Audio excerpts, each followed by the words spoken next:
বাসাইল উপজেলার ঝিনাই নদী, চীনের যেরকম একটা নদী আছে ওয়াংহু নদী, চীনের জন্য দুঃখ, ঠিক আমাদের এই ঝিনাই নদীটা বাসাইল উপজেলার জন্য একটা দুঃখের বিষয়। আমাদের প্রতি বছরই দেখা যায় যে বর্ষা মৌসুমে নতুন নতুন বাড়িঘর, রাস্তাঘাট সহ ফসলি জমি ভেঙে যাচ্ছে।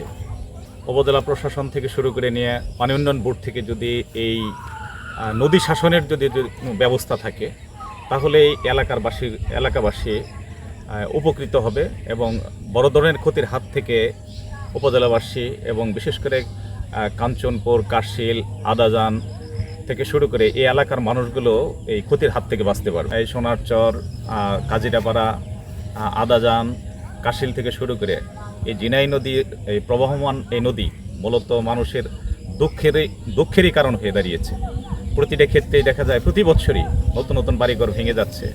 কিছু কিছু মানুষ আছে যারা শুধু খালি নিজের ভিটি বাড়ি ছাড়ার কোনো থাকার জায়গা নাই, সেই ভিটি বাড়িগুলো ভেঙে যাচ্ছে, যে পরবর্তীতে যে তারা কোথাও যে একটু ঠাঁই নেবে, একটু জায়গা নেবে, সেরকম কোনো জায়গা না থাকার কারণে সেই মানুষগুলোর দুঃখের সীমা থাকে না। এই জন্য আমি আমাদের বাসাইল উপজেলা প্রশাসন, উপজেলা নির্বাহী কর্মকর্তা থেকে শুরু করে নিয়ে পানি উন্নয়ন বোর্ডের সকল নেতৃবৃন্দ এবং কর্মকর্তা বা কর্তৃপক্ষ যারা আছেন তাদের কাছেও আমি তাদেরকেও দৃষ্টি আকর্ষণ করছি, যাতে এই এলাকাবাসীর এই নদী ভাঙনের হাত থেকে এলাকাবাসী রক্ষা পায়, সেজন্য তারা কার্যকরী পদক্ষেপ গ্রহণ করবেন, এটাই আমরা প্রত্যাশা করছি এবং এলাকাবাসী সেটাই প্রত্যাশা করছে। আর এই নদী ভাঙন প্রতি বছরই দেখা যায় যে আমাদের বিশেষ করে কাঞ্চনপুরের যে ব্রিজটা দীর্ঘদিন যাবৎ ভেঙে যাওয়ার কারণে এলাকাবাসীর যে দুঃখ, বেদনা, দুর্দশা সেটা দিনের পর দিন বেড়েই যাচ্ছে।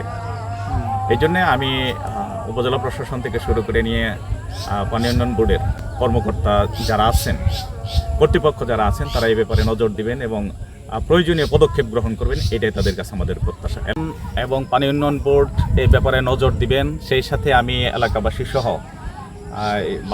বাসাইল উপজেলার সর্বস্তরের মানুষের কাছে আমি প্রতিশ্রুতি দিতে চাই যে আগামী জাতীয় সংসদ নির্বাচনে যদি আমাকে এলাকাবাসী যদি তারা তাদেরকে খেদমত করার সুযোগ দেয়, তাহলে এই বাসাইল উপজেলার মানুষের যে দুঃখ বেদনা সেটা দূর করার জন্য আমার পক্ষ থেকে সর্বোচ্চ চেষ্টা করব।